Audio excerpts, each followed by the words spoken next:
आंदोलन में तब्दील हो चुकी है। बहुत सारी गैर सरकारी संस्थाएं भी आई, मैं थोड़ी सी डिटेल दे दूंगा आपको बाद में कौन कौन कहाँ मिला। तो सभी मतलब professional, retired vice chancellor, general, हर वर्ग के आए थे और जो पैरामिलिट्री थे हर वर्ग को उन्होंने अपनी बातें रखी और इस यात्रा को समर्थन दिया। इस वास्ते ये जन आंदोलन का रूप ले चुके हैं और कल जो है सुबह उसका यात्रा का झंडा पंजाब को हमने सौंपा। मैं कहो तो डिटेल दे दूँ हमारे को क्या क्या था।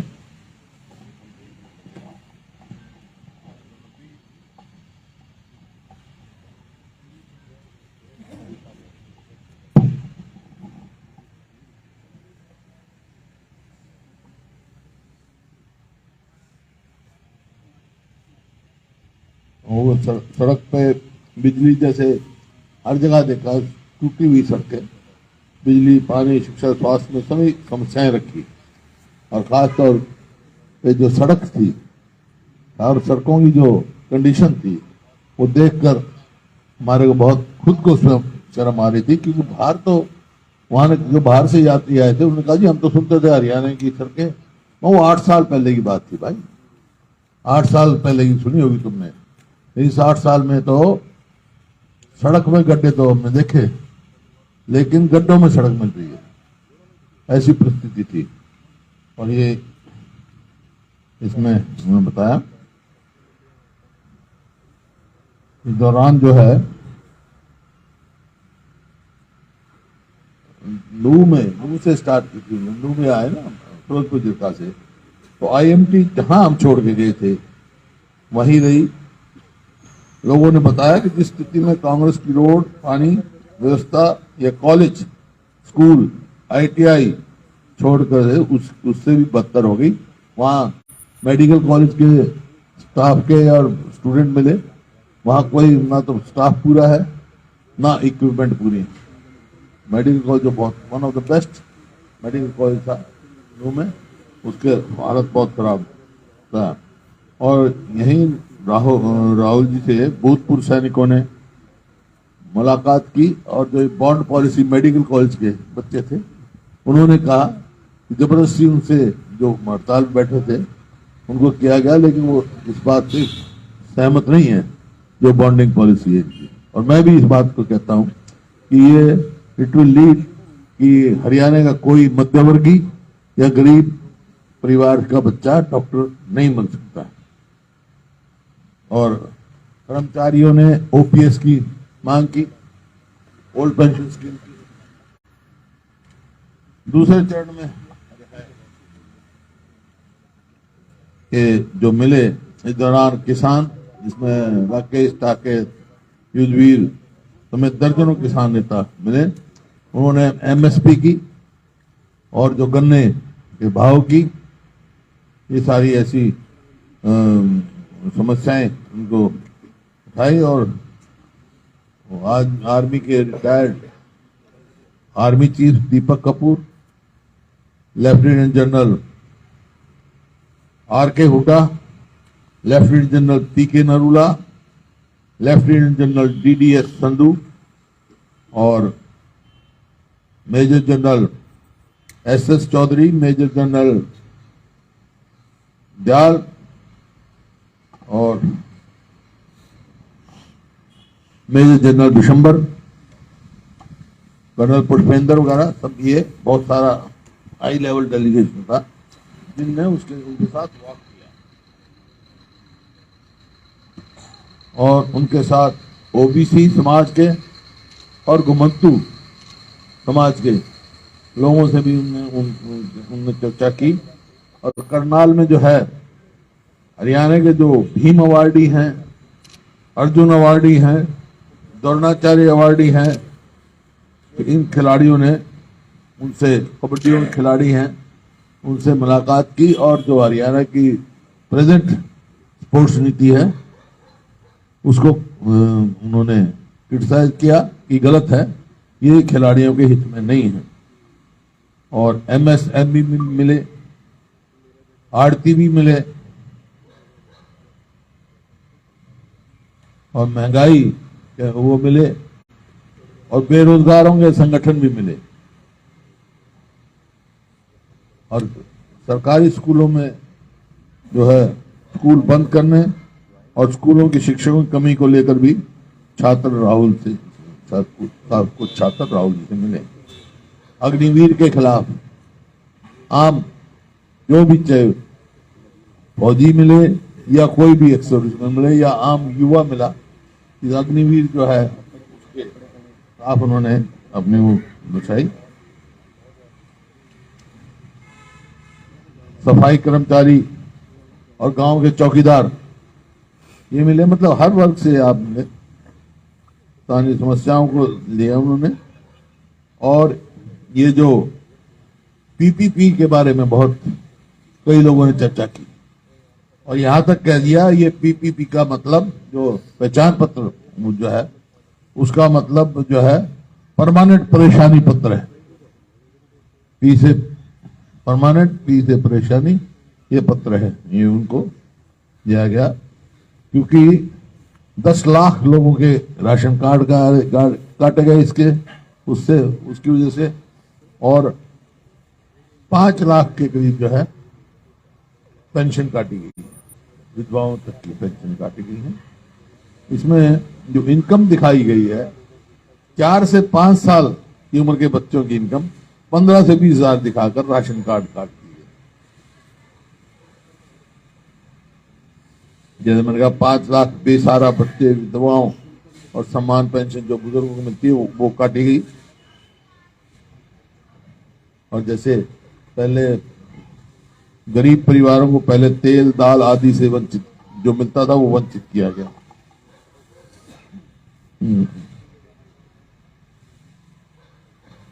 कुछ वहां जो है इकोनॉमिस्ट भी मिले और उन्होंने चिंता जाहिर की जो आज हरियाणा की आर्थिक स्थिति है।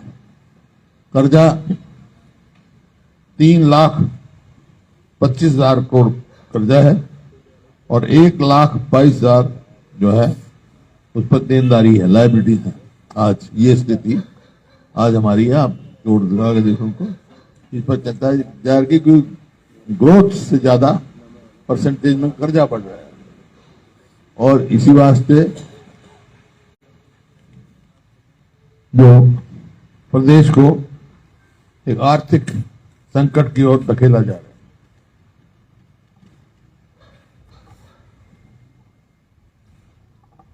और सीएमआई की रिपोर्ट के अनुसार ये लोगों से पूछा राहुल जी ने वहां पानीपत में, सीएमआई नहीं उनका बेरोजगारी तो लोगों ने बताया कि 37.4 हाईएस्ट इन द कंट्री। जो प्रदेश प्रति व्यक्ति है, प्रति व्यक्ति निवेश में नंबर 1 था 2014 में, आज बेरोजगारी में नंबर 1 है।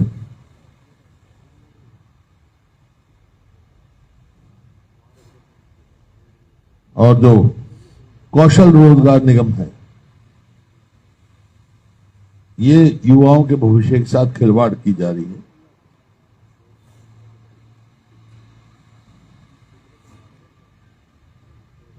क्योंकि इसका बेस भी पीपीपी भी है, ट्रिपल पी के आधार पर बनाते हैं और वो सारी गड़बड़ है उसमें पीपीपी में। तो कौशल किसको रोजगार मिलेगा, क्या मिलेगा, ठेकेदारी शुरू कर दी। तो इसमें क्राइटेरिया सरकार ने आय के उस पर रखा है ना, और वो पीपीपी देता है उसमें सभी।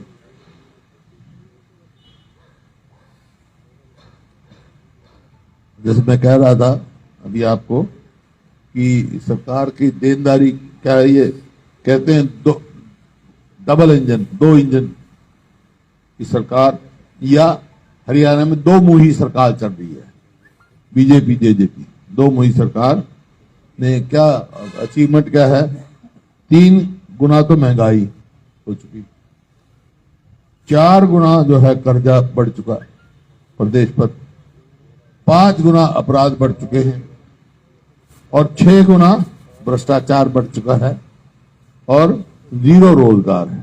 ये उपलब्धि है सर इस सरकार की। अब ये देखिए ना, भ्रष्टाचार का इससे बड़ा सबूत क्या होगा? ये सरपंचों का काम, तो जो सरपंचों की आप इंक्वायरी कराते हो, वो ई टेंडरिंग का क्या मतलब है सर? ये सबसे बड़ा घपला है। और ये खाली घपला यहां नहीं है, ये पूरे प्रदेश में, चाहे वो पीडब्ल्यूडी का महकमा हो, चाहे वो हो, जब भी तो सड़कों की ये हालत है। जो सड़क इतनी अच्छी व्यवस्था में थी, आज आप ईमानदारी की बात है, बुरा हाल हो रहा है पूरे हरियाणा का। मैं सोचता शायद इधर होगा, लेकिन जहां जहां चले हम, एक एक्सेप्ट जो नेशनल हाईवे है, जीटी रोड को छोड़ के, सब जगह सड़क का बुरा हाल।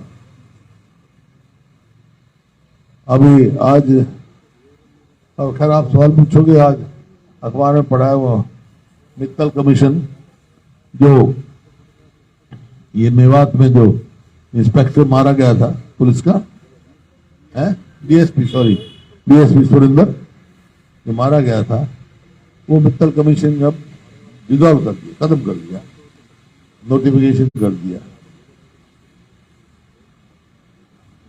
कोई आए उसमें कहता है एसआईटी बना दी। मित्तल कमीशन की रिपोर्ट तो आई नहीं भाई, एक ड्राइवर पे तो केस बना दिया आपने, लेकिन उसके पीछे है कौन, किसका हाथ है? इतना बड़ा वहां चल रहा है। इसी तरह डाडम में मैं गया था, जब भी ये कहा था एसआईटी बनाएंगे हम। एसआईटी तो ये जो है, एसआईटी का मतलब क्या है? सप्रेस इंटरनल ट्रूथ, अंदरूनी सच्चाई नहीं आने देंगे। इस किस्म के एसआईटी की रिपोर्ट अब तक यही साबित हुई है, सप्रेस इंटरनल ट्रूथ। एसआईटी का मतलब ये है इस हरियाणा सरकार का। तो ये आपके सामने है, आपके कोई सवाल हो तो आप पूछ सकते हैं मेरे को।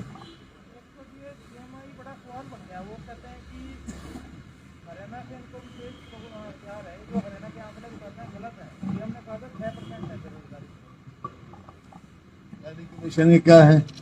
प्लानिंग कमीशन में भी जो उससे 1.5 गुना है जो उनकी सेंटर की वो है, लेकिन सीएमआई के आंकड़े गलत कैसे नहीं बताऊं? सीएमआई के जो एमडी है उसने तो 6000 सैंपल्स पे दिया है, जबकि ये जो है 2000 आदमी सैंपल की बात कर रहे हैं। 6000 परिवारों के सैंपल लिए हैं उन्होंने, सीएमआई ने। उसमें स्टेटमेंट आई हुई है, उसका एमडी पता नहीं क्या नाम है उसका। और वही सीएमआई जब यूपी में करती है तो यूपी गवर्नमेंट एडवर्टाइजमेंट रखती है भाई हमारी बेरोजगारी का ये दर है। गुजरात में वहां की गवर्नमेंट सीएमआई की रिपोर्ट को वो रेफर करती है। तो ये सच्चे बताएं कि भाई ये सरकार सच्ची है या यूपी की सरकार सच्ची है या गुजरात की सरकार सच्ची है? कौन सी सरकार झूठी सच्ची है?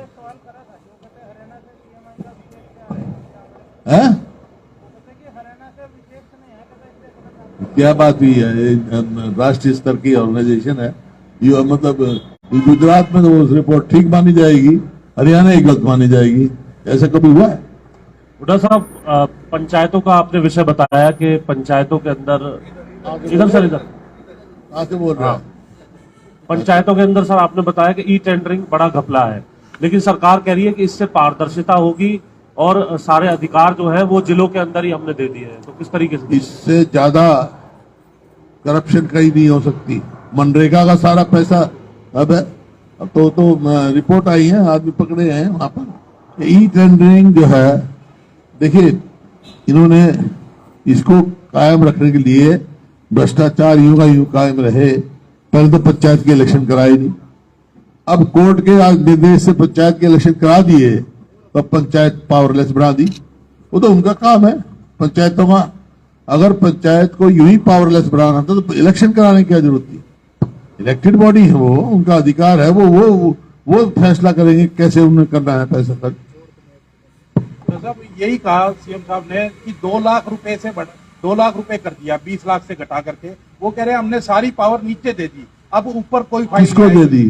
पंचायत को, पंचायत समिति को, जिला पोर्टल को दे दी। पोर्टल की सरकार है इसमें। तो क्या मतलब पंचायत जो इलेक्टेड जो आदमी हैं उनसे छीन कर मतलब सरकारी कर्मचारी को दे दी। बात तो वही है ना। इसका मतलब उनका विश्वास ही नहीं है उस पर, जो इलेक्टेड बॉडी पर लोगों पर विश्वास नहीं है। लोगों में विश्वास ही नहीं है तो क्यों चुनाव करते हैं? लोगों के पार्टी पहले भी बहुत अच्छे काम हुए गांव में। अब जाके देखो, आप जाके गांव में हमने स्टेडियम बनाए इतने बढ़िया बढ़िया, कितनी मेंटेनेंस थी। आज जाके देखो कोई मेंटेनेंस नहीं है। इसमें अरे घपले ये हो रहे हैं कि सब कागजों में तो काम दिखा देते हैं और जो है एडवांस पहले दे देते हैं, काम होता नहीं। मान लो एक कोई ई टेंडरिंग कर दी उन्होंने, 20 लाख की कर दी एक काम, किसी काम के लिए 15-16 लाख पहले पेमेंट कर देंगे एडवांस में। ऐसा कभी नहीं होता है। ये करप्शन का सबसे यह हथियार है। लोगों को कमजोर करने का ये हथियार है। एक सर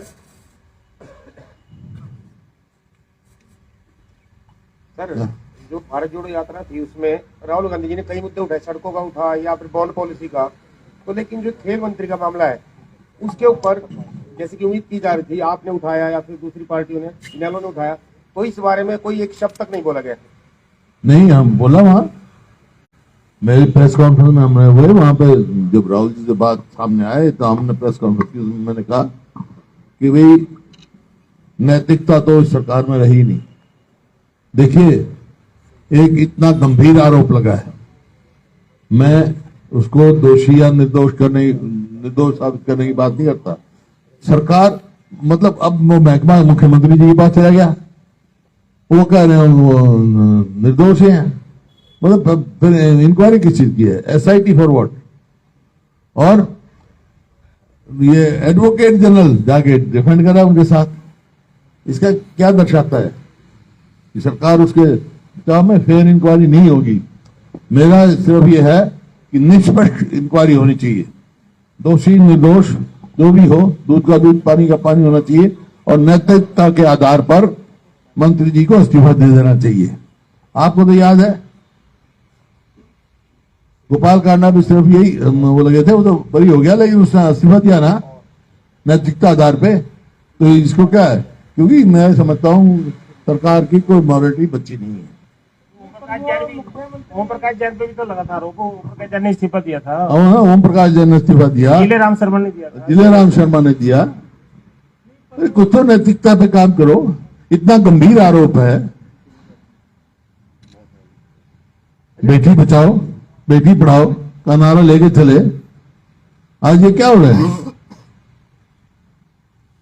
का सवाल मुख्यमंत्री जी से किया गया था, उन्होंने उसका जवाब दिया। नैतिकता की बात तो तब आती है जब वो मंत्री ये मान लेता कि नहीं हमने कोई गलती की है। ये नहीं होता। पहले जो इस्तीफा दिया नैतिकता के आधार पे, कांडा बिल्कुल क्लियर हो गया ना उस केस में, लेकिन नैतिकता के आधार पर उसने इस्तीफा दिया। नैतिकता का मेरा नैतिकता का आधार सिर्फ इस वजह से है, दोषी या निर्दोष के लिए नहीं, निष्पक्ष जांच हो जाए। और नहीं, अगर ये सरकार चाहती तो सीबीआई को भेज दो। सीबीआई को नहीं भेजते तो हाईकोर्ट के जज के द्वारा कराए। तो एक लोगों में एक जो भ्रम हुआ है उसको दूर करना चाहिए। वोटर साहब, इसमें दो बातें मुख्यमंत्री से प्रेस कॉन्फ्रेंस में आई थी। एक तो ये कि हरियाणा की पुलिस इस बात की जांच कर रही है मुख्यमंत्री संदीप सिंह के खेल राज्य मंत्री की शिकायत पे, उस वक्त खेल मंत्री तक तो नहीं है, राज्य मंत्री वो प्रिंटिंग स्टेशनरी के हैं, कि मेरे खिलाफ एक साजिश रची गई है। एसआईटी बनी है क्या? हरियाणा की कर रही है एडीजीपी की। हाँ, एसआईटी चंडीगढ़ पुलिस की। एक सुनो ना, एक तो जो आरोप आपराधिक आरोप है, जो छेड़छाड़ की है। एसआईटी तो मैं बता चुका हूँ, सप्रेस इंटरनल ट्रूथ इनका। अब तक कितनी एसआईटी बनाई? आप ये मेरे को बताओ, कितनी एसआईटी बनी है हरियाणा में अब तक? तो फिर वो तो बगैर एसआईटी नहीं है, एसआईटी नहीं है। नहीं तो जो साजिश की जांच कर रही है हरियाणा पुलिस, वो इंटरनल ट्रूथ को दबाने के लिए बात कर रही है। भाई करे, साजिश की जांच करे, पुलिस करे, अच्छी बात है, लेकिन जब तक फेयर इंक्वायरी ना हो तो मिनिस्टर शुड मॉरल उस पर शुड रिजाइन। मंत्री तो अगर वो रिजाइन नहीं करते हैं तो duty of chief minister to country. अच्छा, एक विषय विधानसभा के अंदर भी मुख्यमंत्री ने जवाब दिया था, उस वक्त आप उन्होंने कहा था कि एलओपी सामने होती तो अच्छा रहता। और परसों प्रेस कॉन्फ्रेंस में भी जवाब दिया है कि हुड्डा साहब पता नहीं कहां से ये कर्ज की बात कर रहे हैं, 4 करोड़ और 15 लाख की, जो इतना 4.15 लाख करोड़ की, ये डाटा कहां से आया उनके पास के 2.27 लाख करोड़ का ही कर्ज है। उन्होंने ये व्हाइट स्पष्ट किया पेपर इशू विधानसभा कर के दें, अंदर। व्हाइट पेपर इशू कर दें।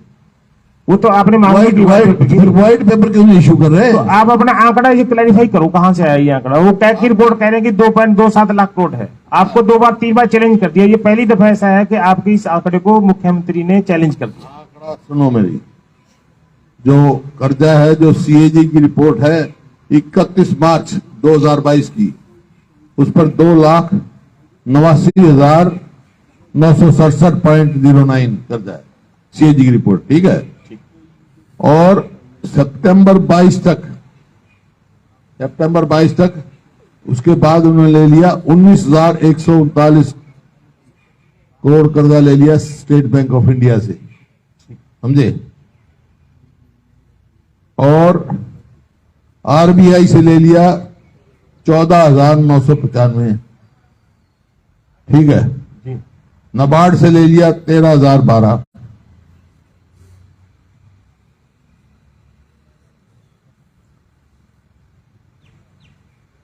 तो इसका मतलब ये हो गया 30 सितंबर 2022 तक कर्जा 3,25,114 का। करें वो व्हाइट पेपर शुरू करें, मना करें। और सितंबर के बाद पंचायत के लिए जो पंचायती राज की 200 करोड़ रुपए लिया था, वो अभी तक यूटिलाइज नहीं हुआ, यूं पड़ा है जी। 200 करोड़ 200 करोड़। और डिस्कॉम DHBVNL 10,000 करोड़ कर्जा दिया इन्होंने, और क्या कर्जा दिया, और क्या मतलब लाइबिलिटी सारी पड़ी है ना, लाइबिलिटीज पड़ी है सारी। और डिस्कॉम ये DHBVNL 2280 करोड़ रुपया। HBGCL नाबार्ड से लिया इन्होंने 6,612, टोटल 34,000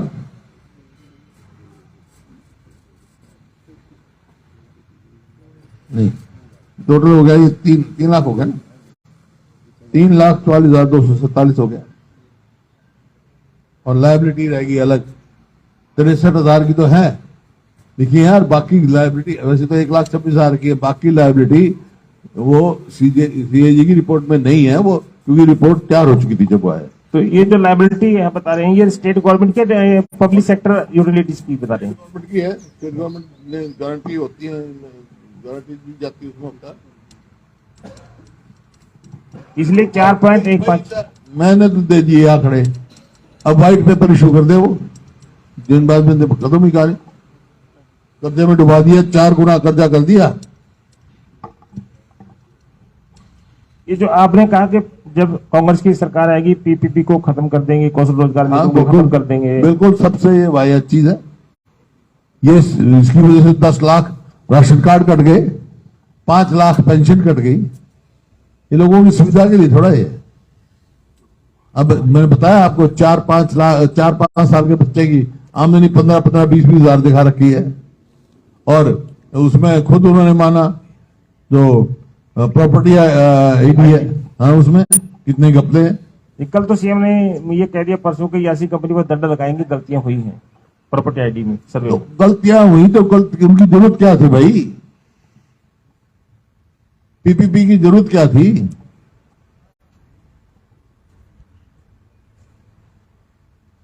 और ओल्ड पेंशन स्कीम के बारे में तो, हाँ, ओल्ड पेंशन स्कीम के बारे में तो वो स्टैंड आपका क्लियर है कि कांग्रेस की सरकार है कि तो ओल्ड पेंशन स्कीम देंगे। देंगे हम तो 6,000 रुपए करेंगे, इसमें क्या अरे सरकारी। अच्छा, ओल्ड पेंशन स्कीम, हाँ वो तो कमिटेड है। हम राजस्थान में कर दिया, हमने छत्तीसगढ़ में कर दिया, हिमाचल में पहली मीटिंग में कर दिया।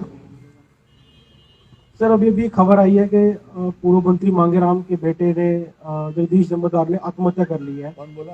इधर बोल रहा हूँ सर मैं। अच्छा, और आरोप जो है वो नफी सिंह राठी पर लगाया गया है, जो इनालो के अध्यक्ष हैं, और जमीन कब्जाने की आरोप लगाया कि वो जमीन कब्जाने की कोशिश कर रहे थे और उसमें उन्होंने आत्महत्या कर ली। अभी अभी खबर आई है सर। हाँ, तो खबर तो आपने बताई है, मैंने भी सुना है, लेकिन इसका तो जांच का विषय है ही। लेकिन कोई भी आत्महत्या करता है तो गंभीर मामला होता है, उसको जांच करनी चाहिए।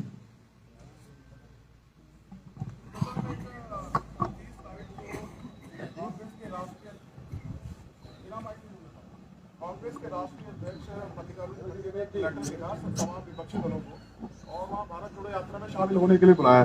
तो क्या हम ये मान के चले अगले लोकसभा चुनाव में राहुल गांधी विपक्ष का एक चेहरा होंगे, लीड करेंगे एज ए पीएम कैंडिडेट? देखिए, विपक्ष आज के दिन विपक्ष में कोई भी विपक्ष यूनिटी होगी तो कांग्रेस के बगैर नहीं हो सकती, और राहुल गांधी कांग्रेस के नेता है।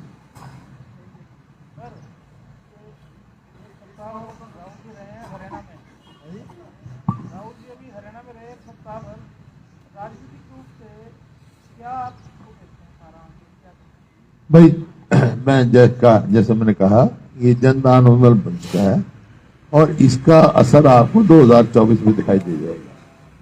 हरियाणा में कांग्रेस की सरकार आएगी। भुट्टा साहब, एक बीजेपी नेता अमित मालवीय ने एक ट्वीट किया सर राहुल गांधी जी को लेकर, उनकी पगड़ी को लेकर। इधर सर, इधर राइट, आपके लेफ्ट हैंड। अच्छा, हाँ। आपने देखा हो शायद, उन्होंने ट्वीट किया है कि वो पगड़ी, किसने? अमित मालवीय ने ट्वीट किया है। राहुल मालवीय गांधी कौन है भाई? बीजेपी आईटी सेल के हेड है सर। हैं? अच्छा, वो कह रहे हैं कि राहुल गांधी को मतलब पीआर करने के लिए पगड़ी पहनाई जा रही है पंजाब में। गुरुद्वारे में कोई जाता तो पगड़ी पहन के जाता भाई। गुरुद्वारे में गए थे वो, गुरुद्वारे पगड़ी पहनते हैं या रुमाल रखते हैं, सिर ढकते हैं। जनवरी के अंत में अमित शाह भी एक बड़ी कोई पगड़ी पहनना गलत है क्या? है गलत है? सर, जनवरी के अंत में प्रधानमंत्री जी कितनी बार पगड़ी बांधे फोटो आई है। सर, जनवरी माह के अंत में अमित शाह का हरियाणा दौरा होने वाला है। करनाल में एक बड़ी रैली को भी वो संबोधित करने वाले हैं। तो क्या लगता है कि राहुल गांधी की भारत जोड़ो यात्रा के बाद कुछ डैमेज कंट्रोल करने आ रहे हैं, या जिस तरह के ये समीकरण? तो पॉलिटिकल पार्टी है, वो अपना काम करें, हम अपना काम करें, इसमें क्या है? सबका अधिकार है, आके रैली करें, अमित शाह जी भी करें और भी करें, सब करें। हुड्डा साहब, पिछले दिनों हुड्डा साहब पिछले दिनों इनेलो की तरफ से ये इशारा आया था कि अगर जरूरत पड़ी भारतीय जनता पार्टी को सत्ता से बाहर करने की, तो उन पार्टियों से गठबंधन किया जा सकता है जो भाजपा के या एनडीए के खिलाफ हैं, उनमें कांग्रेस भी हो सकती है। क्या कांग्रेस भी इनेलो को लेकर? तो उनका था ना। नहीं सर, हमने तो कांग्रेस कुछ भी नहीं क्या कहा। ऐसी संभावना देखती है? हमने तो कुछ नहीं कहा। संभावना है सर। मैं जो है ना हाइपोथेटिकल सवालों का जवाब ही नहीं देता। संभावना पे नहीं, मैं बात करता हूँ ऊपर।